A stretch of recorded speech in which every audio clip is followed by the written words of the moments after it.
À quoi sert le sacrifice de Jésus? Jésus dit qu'on a une nouvelle alliance en lui. Il précise bien nouvelle. Mais qu'est-ce que ça veut dire? Est-ce que ça veut dire qu'on n'a plus à lire l'Ancien Testament, qui compte pas? Ah, il y a Jésus qui dit que nous avons une alliance avec lui, mais qu'il n'enlèvera aucun iota de la loi. Il dit même qu'il n'est pas venu abolir la loi, mais qu'il est venu l'accomplir. Comment ça pour accomplir la loi? En gros, tu pêches, tu meurs.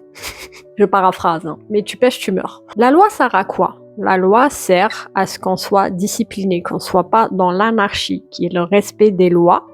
Et pourquoi on respecte la loi? C'est pour vivre mieux, vivre bien. Donc si moi je viens et je pêche, je contredis la loi, je fais en sorte de ne pas la respecter, en gros, tu pêches, tu meurs, hein. Comme j'ai dit, je paraphrase. Et Jésus est venu prendre notre place en tant que pécheur. Ça paraît gros, mais c'est très simple. Par exemple, je suis au boulot.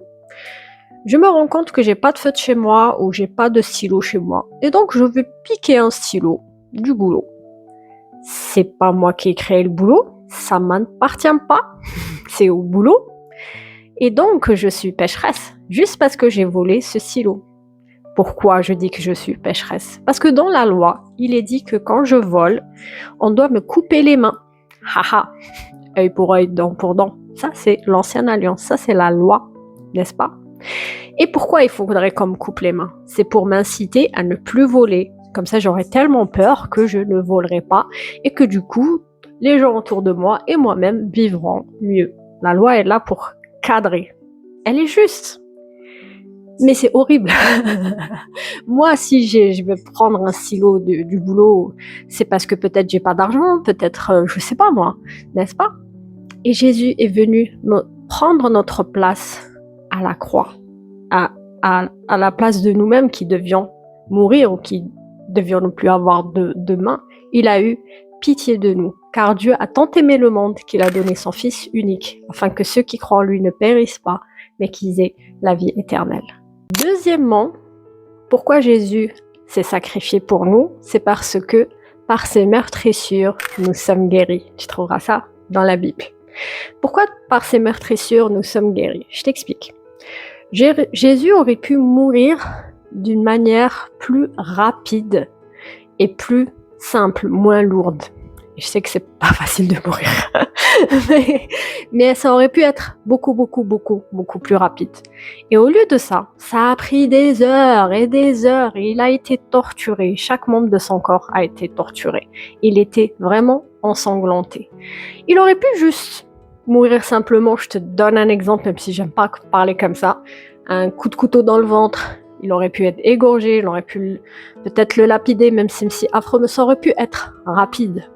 Mais au lieu de ça, il a préféré la mort lente. Pourquoi? Parce qu'on aurait pu avoir le salut juste parce qu'il est mort et ressuscité. Mais il a choisi de donner sa vie et il a choisi de la donner dans le temps, c'est-à-dire de souffrir dans le temps. Toute une journée de souffrance. Voilà, à la fin, mourir. Pourquoi? Parce que ça a été promis dans l'Ancien Testament, par ses meurtrissures, nous sommes guéris. Il y a mon chat qui va à la litière, tout va bien. Si vous entendez du bruit, faites comme si vous n'aviez pas entendu. Oh là là. Bref, par ses meurtrissures, nous sommes guéris.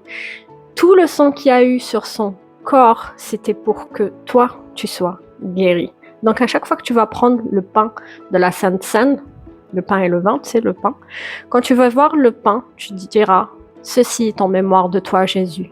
Parce que tu as souffert toute une journée pour que moi, je guérisse. L'épine, la couronne d'épines, elle était là pour mes problèmes mentaux, pour mes problèmes neurologiques. Quand tu as mis les clous, c'était pour mes articulations. Quand tu t'en ta chair, peut-être c'était pour un cancer, peut-être. Mais en tout cas, chaque membre de son corps a souffert et c'était pour ta guérison. Donc c'était pas seulement pour le salut, et c'est génial déjà, mais c'était aussi pour ta guérison. Et c'est pour ça que Jésus s'est sacrifié. Il a dit à Pilate que tout ce qu'il fait là, ça a été vu à l'avance, que rien n'est nouveau, tu vois. Je t'invite à lire ta Bible, vraiment, c'est juste extraordinaire quand tu lis la Bible. Troisième chose pour laquelle Jésus s'est sacrifié pour nous tous, c'était l'alliance. Qu'est-ce que ça veut dire l'alliance? Eh bien, l'alliance se fait avec le sang. Pourquoi? Parce que dans le sang, il y a la vie. C'est inversé. Et Jésus, on l'a fait ensanglanter et il était en sang pour cette alliance pour toi. Tu vois, avec Abraham, il y a eu du sang par rapport aux animaux qu'il a coupés et c'était une alliance avec Dieu, n'est-ce pas? Et là, la nouvelle alliance, c'est avec le sang de Jésus-Christ. Je vais te le dire crûment, peut-être. Je suis la propriété de Jésus. Tu es la propriété de Jésus. Là, je vais te le dire plus doucement. Tu as été adopté par la famille de Dieu. Mais tu lui appartiens. Avant que toi et moi, on se soit fait baptiser, on appartenait à l'ennemi qui prenait un mal à plaisir à nous faire souffrir, n'est-ce pas? Parce qu'on lui appartenait. Mais maintenant qu'on a pris cette décision de faire notre baptême, c'est un genre de contrat spirituel où on a donné notre autorisation, n'est-ce pas? Eh bien, nous appartenons à Jésus-Christ et où on a une nouvelle alliance avec lui. Donc, chaque fois que l'ennemi vient pour nous attaquer, on lui dit « Stop, hey, tu te prends pour qui? Je suis pas ta propriété, je suis la propriété de Jésus, donc tu n'as aucun droit sur moi. » Et s'il persiste, appelle ton grand frère Jésus. C'est comme dans une cour d'école ou dans la rue, il y a quelqu'un qui vient, mes chats qui sont venus d'un coup. Dans une école, il y a un gars comme ça, ou des enfants qui viennent t'embêter comme ça. Et puis, toi, c'est pas bien parce que qu'est-ce que vous voulez? Enfin, pourquoi? Et puis, tu rentres chez toi et puis tu ramènes ton grand frère qui est super baraqué. Et il vient avec toi à l'école ou je sais pas où tu es. Et il te défend. Et là, la personne qui t'a agressé se fait « je savais pas que t'avais un grand frère aussi fort parce que si j'avais su, je serais pas venu t'embêter ou alors je serais venu t'embêter en cachette. » Mais il le refera pas. Pas aussi facilement. Pourquoi? Parce que tu appartiens à la famille de ton grand frère qui est super costaud. Et celui qui touche à ta peau, il y a ton grand frère qui est pas content, qui va venir te défendre, n'est-ce pas?